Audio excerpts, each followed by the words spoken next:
Hey everyone, thank you for tuning in to another video. I know I haven't really posted anything on my channel at all. If you guys have me on Instagram, you guys seen, some updates on the car. If you don't have me on Instagram already, you guys can add me at Q60J. You guys can message me on there if you guys have any questions or whatever. That's my Instagram. I'll have it in the description so you guys can hit me up on there.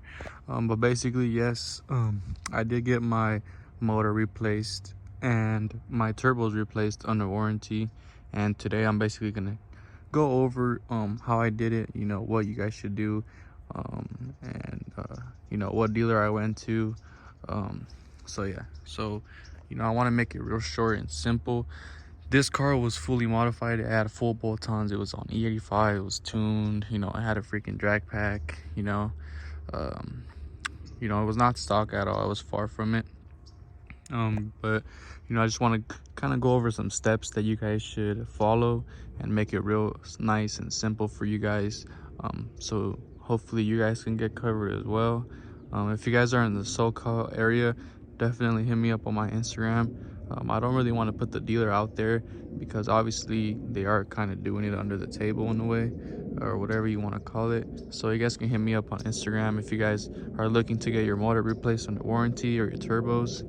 You guys can hit me up on there, and yeah, I'll let you guys know what dealer I went to. But we're gonna start off with step one. Basically, you're gonna want to go stock.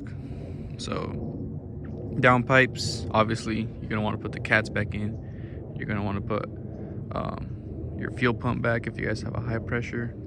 But yeah, so high pressure fuel pump, flex fuel kit, anything like fuel related when it comes to E85.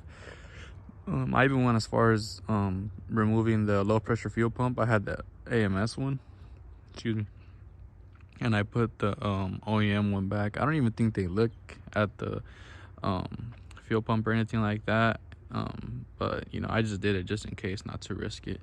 So yeah, those are just a few things that you want to do. So that's step one. Go back to stock. Step two, if you guys have any aftermarket wheels that are obviously are for racing, racing tires like R888s or anything like that in the rear, the dealer's not really gonna they're kind of gonna be sketched out about it. So they're definitely, if they see that, they're definitely gonna want to go more in depth. They're gonna check more things, and you don't want to put yourself in that position. So try to put your OEM wheels back. If you don't have any OEM wheels, try to find some or borrow some from a friend. That's just what I recommend. You really don't have to, but again, you're risking it at that point.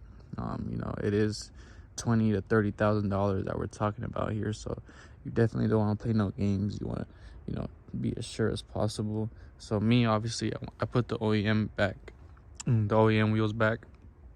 As you guys seen on my Instagram or in my recent videos, past videos or whatever, I had the drag pack and the RPF ones. So obviously if I pull up like that, it's a big red flag for them. So I put the OEM suspension back. You guys probably don't have to. If you guys have coilovers, you guys can raise the car, don't make it look as low or whatever. They're not really gonna look as suspension or anything like that. But then again, the car was slammed, and it's not really, or actually I took it lowered. I actually put the OEM suspension back after they did it already. So yeah, I was lowered, so I don't think that's too big of an issue. But if you guys just want to be a little bit more safe, and you don't want to get your car really looked at that much, because they do have to send pictures over to like the warranty company that covers everything. So obviously if they send a picture of a slammed car, they're gonna maybe put it on hold and have their guys go and inspect the car and stuff, and then look at the ECU. And if they see all that stuff, that it's tuned, they might see a little bit of things in person that it's been modified, and you most likely won't get covered. So just try to prevent anything that's gonna make them want to go more in depth and look at it.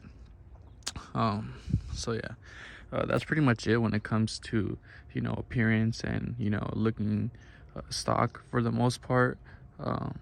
Me, I went in with an exhaust, a catback exhaust, but they don't really worry too much about an exhaust. I mean, that's something that's done to mostly every single car out here, especially sports cars. They have a resonator delete or whatever. It's a common thing. It shouldn't really cause the engine blowing. Another thing with these cars is obviously they're known for blowing up, even blowing up stock. You know, they've had their older customers come in with completely stock cars and they've blown up and they've blown turbo. So they know that these cars are not reliable. So no, they're not really gonna fight you on it. But the only thing they can use against you obviously are modifications, and that's why I don't recommend taking the car modified at all. Pull up stock, whatever, let them know, you know, whatever, casual driving, the car just, you know, didn't sound right or whatnot, you know, let them know that you were driving, you know, have the car towed in, you know, have the car towed in on a tow truck. Let them know, don't tell them like, oh yeah, I just came from my house, the tow truck, whatever, you know. No, just tell them, you know, I was driving, whatever, and then the car sounded all weird, whatnot, and so I pulled over and I got towed here, you know. That way they can look, oh, he was driving, let's see what's done to the car, you know. Oh shoot, it's stock, you know. It kind of gives you a better look like that. Also, another thing, if you don't have the warranty, obviously if you do, it's a higher chance that you will be covered under it. So if you don't have warranty, kind of lay low a bit, even if you have to make a car payment. You know, there's a lot of ways to play this with these cars. Obviously, like I said, they're pretty flexible when it comes to the warranty. So, you know, a lot of people do get lucky, like me, myself, and they get their motor replaced, which is, honestly, it's a blessing that I had it replaced and all. This car is pretty much gonna stay the way it is, as you guys see it. So yeah, that's pretty much gonna be it for this video. If you guys have any questions, hit me up on my Instagram. We could talk on there. I could let you know where I went. I could let you know, if you need a little bit more help on what to do, I could tell you, so yeah, feel free to hit me up on there. That's pretty much gonna be it for this video, and I'll catch you guys in the next one. Peace.